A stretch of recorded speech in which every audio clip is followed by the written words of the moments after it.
En el Evangelio de San Mateo capítulo 4, verso 17, nos habla del cómo Jesús inició su ministerio en la tierra y el mensaje que él traía para la humanidad. Y nos dice en el verso 17 del capítulo 4 de Mateo, dice, desde entonces comenzó Jesús a predicar y a decir, arrepentíos porque el reino de los cielos se acerca.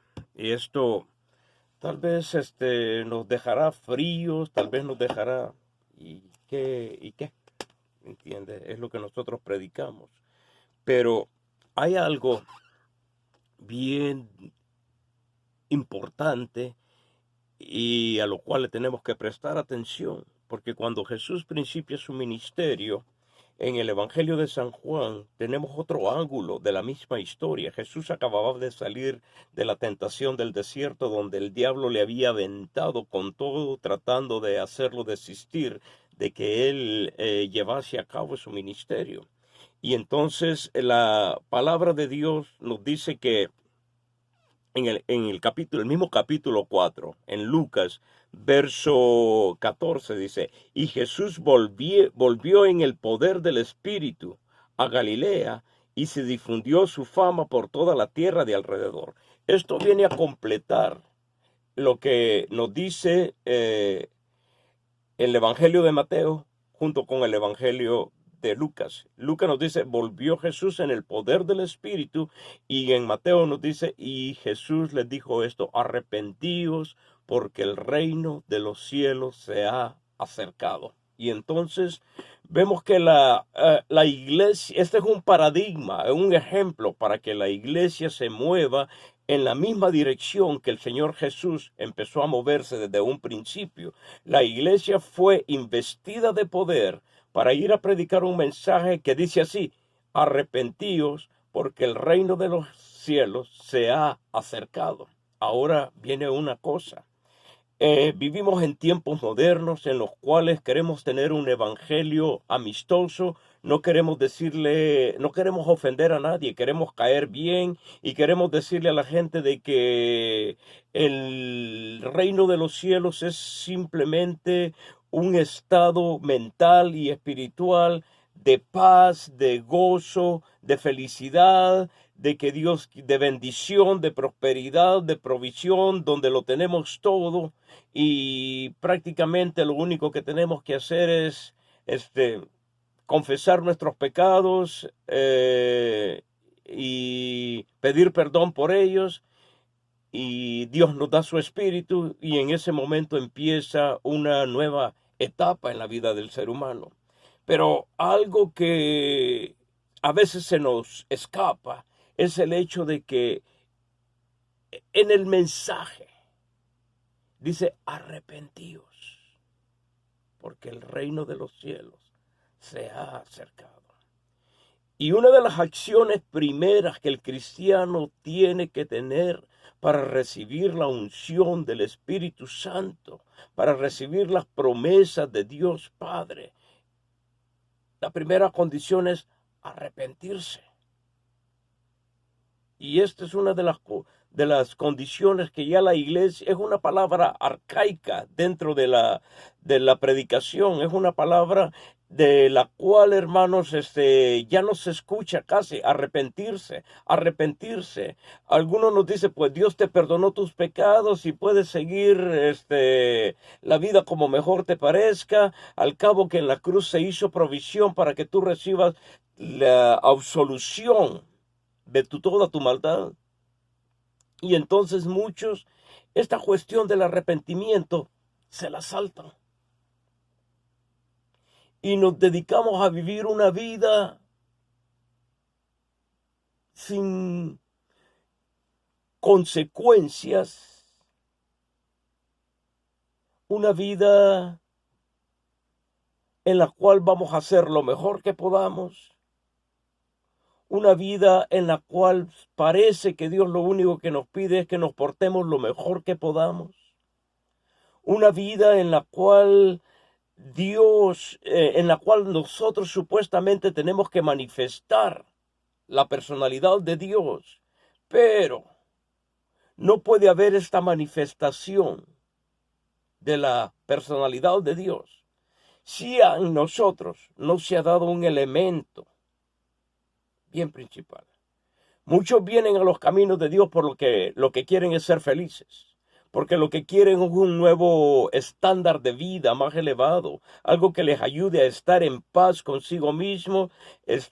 Y bueno, pues el Evangelio alcanza para eso. Promete que vamos a tener paz, promete que vamos a tener gozo, promete que vamos a sentir un montón de cosas, que vamos a sentir bien bonito si caminamos por fe. Pero lo que el mensaje moderno está olvidando es el elemento del arrepentimiento. Y yo sé que esta es una acción incómoda para la vida del ser humano, arrepentirse, pedir perdón por todo lo malo que hemos hecho. Pero sin ese elemento, hermanos, no podemos alcanzar todo lo que Dios tiene para nosotros. Muchos pensamos que simplemente podemos hacer una oración de aceptación de Jesús en nuestro corazón, de invitarlo de que venga a vivir aquí adentro, y con eso ya entramos a la vida eterna. Y muchos cristianos, hermano, tengo dificultades diciendo cristiano, pero mucho creyente, mucho seguidor del cristianismo, vive con esa idea errónea de que puede caminar con Jesús sin haber habido un verdadero arrepentimiento. Y es por eso que vemos mucho creyente, voy a decir, mucho seguidor del cristianismo, que empiezan la carrera de una manera bien robusta, se ve que tienen combustible para darle con ganas, pero después de un rato se desinflan. Después de un rato se les acaba la energía espiritual con que empezaron. Y todo fue porque en realidad lo que recibieron al principio simplemente fue algo creado aquí. Algo que no fue real. Porque el elemento del arrepentimiento no estuvo presente en su conversión. Y quiero que tengan ese pensamiento en mente. El elemento del arrepentimiento no estuvo presente en la conversión de muchos que hoy en día se llaman cristianos. Que simplemente aceptaron la religión cristiana, pero no el cristianismo que cambia al ser humano, que lo cambia de adentro para afuera. Muchos han tenido una conversión superficial y por esa razón, después de un tiempo, dejan el camino. Después de un tiempo los vemos fuera de la iglesia, apartados de Dios, si es que en realidad alguna vez estuvieron caminando juntamente con Dios. Los vemos fluctuantes, los vemos en un sub y baja espiritual, pero nunca han estado allá arriba donde tienen que estar. El sub y baja se refiere a un sentir emocional creado por la misma carne, pero el subir del cristiano es estar en la presencia de Dios continuamente. Escúchelo bien. Y entonces vemos pues que el Señor Jesús, una vez que estuvo lleno del poder del Espíritu, empezó a predicar un mensaje que decía: arrepentidos, porque el reino de los cielos se ha acercado. Arrepentidos, porque esta es la condición para que el reino de los cielos se haga realidad en tu vida. Muchos creen sinceramente, pero por el hecho de que todavía no entienden en total capacidad la idea del arrepentimiento, el concepto del arrepentimiento, viven vidas espiritualmente mediocres, vidas espiritualmente áridas, en las cuales no hay manifestación de poder, en las cuales no hay cambio del corazón, en las cuales viven a su manera, en las cuales todavía están albergando cosas dentro de sí que debieran de ser eliminadas por el proceso del arrepentimiento. Quiero que pensemos una cosa, hermano, hermana, lo que tú le has costado al Hijo de Dios, para que tú puedas llevar a cabo ese cambio dentro tuyo. El Hijo de Dios tuvo que sufrir el castigo que era para nosotros. Él tuvo que sufrir la cruz, los latigazos, la corona de espinas, el lanzazo que le metieron, las bofetadas, todo el rechazo, la separación del Padre que era tan esencial para el Hijo de Dios en un momento dado de su existencia terrenal. Él tuvo que decirle: Dios mío, ¿por qué me has abandonado? Aquel que había estado unido al Padre y al Espíritu Santo, por el hecho de que fue hecho pecado por nosotros, en ese momento la Trinidad se rompió. Y usted dirá: ¿cómo que se rompió? Se rompió, hermano. Porque si Jesús había sido hecho pecado por nosotros, Dios no podía estar delante de él. Él no podía estar delante del Padre. Piénsalo. Hubo una ruptura de la Trinidad en ese punto. Y yo pienso que ese ha de haber sido el momento más oscuro que el Hijo de Dios haya atravesado. La tortura, el castigo corporal físico, no se comparaba nada a la separación que él tuvo del Padre. Y quizás nosotros se nos haga la idea un tanto abstracta y no valoremos lo que Jesús hizo por nosotros. Hay una canción de Jesús Adrián donde él, en su inspiración como autor cristiano, dice que se encontró con esta persona, con este personaje, refiriéndose a Jesucristo, que en un momento él pudo ver en la espalda las heridas, las cicatrices que por los pecados de él, el Hijo de Dios había recibido. Muchas veces, hermanos, pensamos, quizás tenemos una idea un tanto romántica de que Jesús era un superhombre y que no sintió el dolor de los latigazos,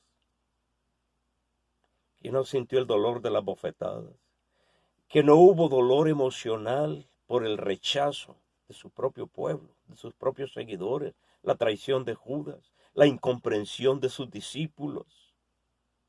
Hubo un momento en que Jesús estaba tan frustrado, pero tan frustrado, que le dijo: hombres de poca fe. Y ya no se lo dijo de una manera, con una sonrisa, sino que cuando vemos la lectura en la palabra de Dios, aquello denota de que el Hijo de Dios ya estaba molesto, porque sus seguidores les costaba creer en él. Les costaba creer la palabra de Dios, les costaba elevarse a la dimensión de fe donde Dios nos quiere. Y es difícil. Habían visto la manifestación de poder a través de él, habían visto milagros, prodigios, señales, les había hablado una verdad que por el hecho de que somos imagen y semejanza de Dios, encuentra eco en nosotros, porque esa imagen y semejanza todavía está latente en nosotros, y cuando viene la palabra de verdad, nos cae, ¡pum!, hay algo que nos dice: hey, nos están diciendo la verdad, aún con todo y eso. Estos se atrevían a no creer, a desconfiar. ¿Y cómo se siente una persona que es defraudada? Una persona en la cual la gente no quiere confiar totalmente. Y todo es una cuestión de cositas que a cualquiera lo llevarían al quebranto. Es lo que el Hijo de Dios tuvo que atravesar para poder darnos la dimensión espiritual que es nuestra herencia. Cuando Pedro, por revelación del Padre, le dijo a Jesús: tú eres el Hijo de Dios, el Hijo del Dios vivo.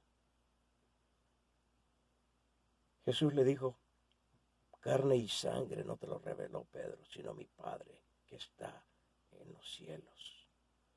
Y a continuación de eso le dijo: y a ti te digo, sobre esta roca, refiriéndose a sí mismo, edificaré mi iglesia, y las puertas del Hades no prevalecerán en contra de ella. Hizo el Señor en ese momento una declaración de poder, una declaración de la realidad de la iglesia,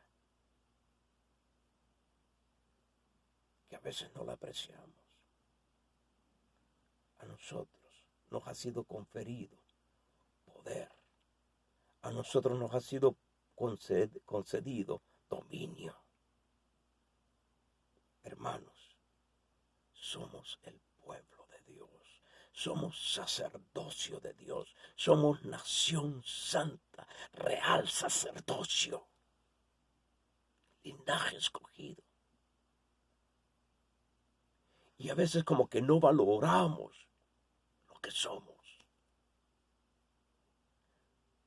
Y yo pienso que en el momento en que Pedro hace esta aseveración de que Jesús es el Hijo de Dios, todavía no había venido el Espíritu Santo sobre ellos de una manera permanente, sino que hasta que el Espíritu Santo vino sobre ellos, fue que Pedro, Juan y el resto de los discípulos se dieron cuenta de que las palabras que Jesús les había dicho en ese momento en realidad eran vida, en realidad eran poder, en realidad era la capacitación que Dios les estaba dando a ellos en ese momento de manera teórica, pero con el advenimiento del Espíritu Santo les estaba diciendo: ahora todo lo que yo les he dicho se vuelve realidad. Pero, qué lindo es decir pero, ¿no? Todos los predicadores abusamos del pero. Tiene que haber arrepentimiento verdadero para que tú recibas, hermano, todo lo que el Señor ganó para ti y para mí. Todo lo que está en reserva para nosotros. Todo lo que ya es nuestro. Lo que reclamamos a través de la fe.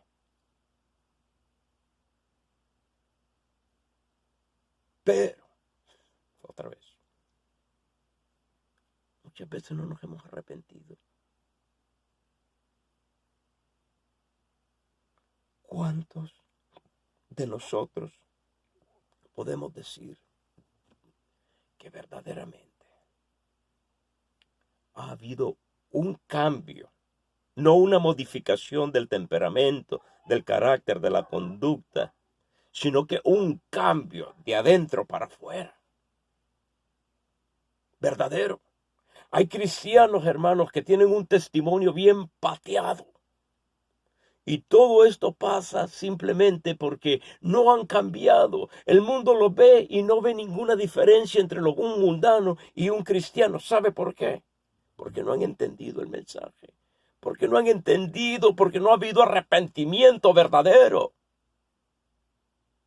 Y se han conformado con una mediocridad espiritual que se convierte en un mal testimonio para el mundo, porque somos epístolas abiertas, el mundo nos está viendo, hay seres espirituales que nos están viendo, que nos están acusando, el diablo nos está acusando delante del Padre de todas las metidas de patas que hacemos.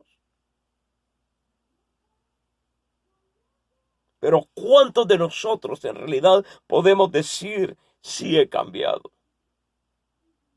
Sí, el Espíritu Santo tiene las riendas de mi vida. Sí, controla mis pensamientos. Sí, el Espíritu Santo controla mis emociones. Hay cristianos que viven la vida descuidadamente. Y por vivir descuidadamente puede perder la salvación. Y no estoy abogando aquí por religión, estoy abogando por dependencia del Espíritu Santo, porque es la única forma en que podemos vivir la vida perfecta que Dios demanda de nosotros. Porque no es trabajo de nosotros, no es por obras, como dice el apóstol Pablo, no es por obras para que nadie se gloríe, porque esto es don de Dios. Es un regalo de Dios que lo aceptamos,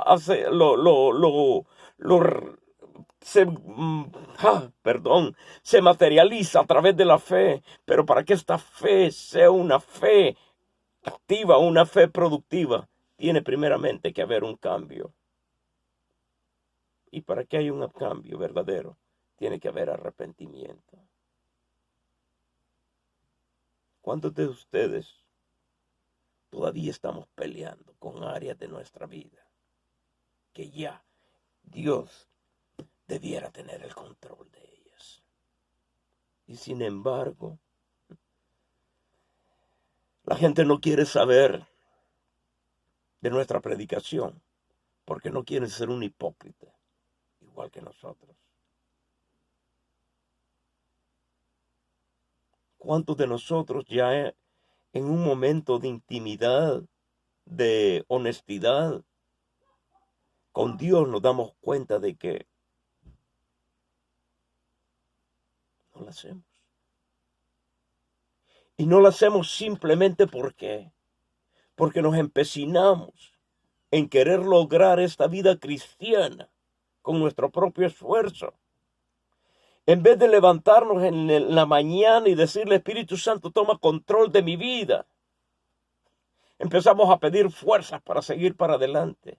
Dios es nuestra fuerza. Pídele al Espíritu Santo que te llene, no que fortalezca tu ser carnal, que fortalezca tu ego, que el Espíritu Santo se manifieste a través tuyo para que todo lo que Dios demande, el fruto del Espíritu, se esté manifestando a través tuyo y no seas tú luchando, sino que sea Dios luchando a través tuyo. La batalla, hermano, hermana, es del Señor, no es tuya.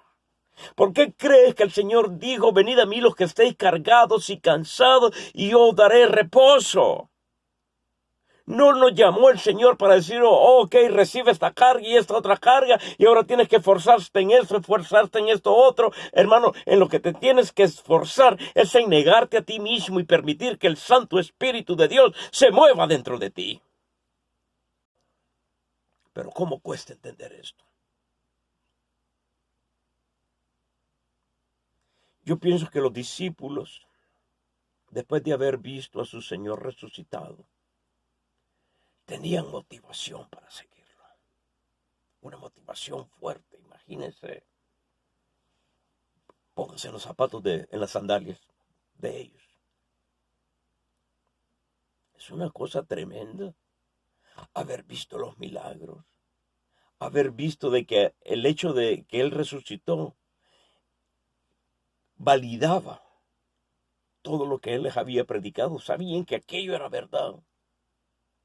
Pero el Señor les dijo, y esto lo vemos en el capítulo 1 de Hechos, que se fueran hacia Jerusalén y que esperaran allí hasta que fueran llenos del Espíritu Santo, llenos de poder.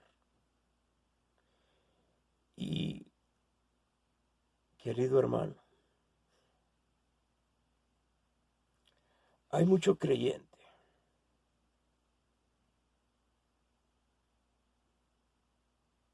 que está viviendo un cristianismo ni siquiera a medias, porque un cristianismo sin el Espíritu Santo no es nada. Hay mucho cristiano que está viviendo, haciendo lo mejor que puede. Y te voy a decir una cosa, con eso no vas a entrar al reino de los cielos. Oh, pero el Señor conoce mi corazón. No, lo que el Señor quiere es que en tu corazón exista la convicción de que te vas a dejar ganar de Él.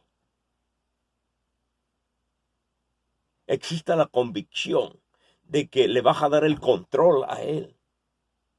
De que tu corazón es simplemente el trono donde Él se sienta y de donde Él gobierna tu vida. Y entonces hablamos de Pentecostés, que hablar en lenguas, que hablar en la manifestación de poder. Sí, eso es lindo y como consecuencia de tener el Espíritu Santo, amados, eso se tiene que dar. Pero no se va a dar aquello para que luego tengamos el Espíritu de Dios. Por consecuencia de tener el Espíritu Santo, los dones y el fruto del Espíritu van a ser manifiestos a través de nosotros. Y ese es Pentecostés, amados. Eso es Pentecostés. Queremos creer en un pseudo Pentecostés. Hay muchos que se prenden, que yo tengo este don, que yo tengo este otro don, que yo... ¿Sabes qué, hermano? Ten mucho cuidado, porque el don no te va a meter al reino de los cielos. Dios da los dones y son irrevocables. El don se puede quedar allí dentro de ti. ¿Y sabes qué? Yo a veces me atrevo a pensar de que está operando a través tuyo, pero tú te puedes ir al infierno. Los que llegaron al Señor a querer impresionarlo allá en el cielo, Señor, Señor, en tu nombre echamos fuera demonios, sanamos enfermos, hicimos milagros. Y el Señor les dijo, nunca os conocí, apartados de mí, hacedores de maldad. ¡Ey! ¿De quién está hablando aquí el Señor? A nosotros nos apantalla una persona que ora y milagros ocurren. Pero su corazón puede estar torcido. Dios va a honrar su palabra. Pero ¿dónde estamos? Hay verdadero Pentecostés en ti, hermano, hermana. O simplemente hasta este punto has estado haciendo lo mejor que podías. Recuerdo la ilustración que un predicador trajo a nuestra iglesia hace mucho tiempo. De este hombre que venía de Europa para América y sabía que la travesía iba a durar como 2 semanas. Y bueno, pagó su boleto y se había traído unas galletas y unos pedazos de queso para venírselos comiendo durante la travesía. Cuando tenía hambre, pues pan con queso y agua. Era todo lo que comía. Pan con queso y agua. Y entonces él miraba que toda la gente se juntaba en el salón de banquetes, comían bien rico y todo. Y él le tocaba solo estar mirando porque no tenía dinero para poder pagar por la comida que ahí se servía. Y entonces alguien empezó a observarlo y lo miraba que cuando era hora de comer, él se iba a un lugar aislado del barco y allí sacaba sus galletitas, su pedazo de pan, se comía y tomaba agua y bueno, ya después pues se iba a su recámara o no sé cómo le llamen al compartimiento en el barco. Y entonces esta persona se le acercó y le dijo, ¿por qué tú no comes con los demás? Y él le explicó su situación. Solo tuve dinero para pagar por el boleto, pero no para pagar por la comida. Y entonces la otra persona le dijo, la comida ya estaba pagada con el precio del boleto. Lo único que tenías que hacer es llegar al lugar del banquete, sentarte y comer lo que se te servía o pedir lo que quería que se te sirviese. Y cuando él se dio cuenta de esto, no sé qué haya de haber sentido, pero ha de haber pasado por él, wow, casi 2 semanas comiendo queso, pan y agua. En realidad quedándome con hambre, viendo a los demás comer, cuando todo aquello era mío. Ahora déjame decirte algo, hermano.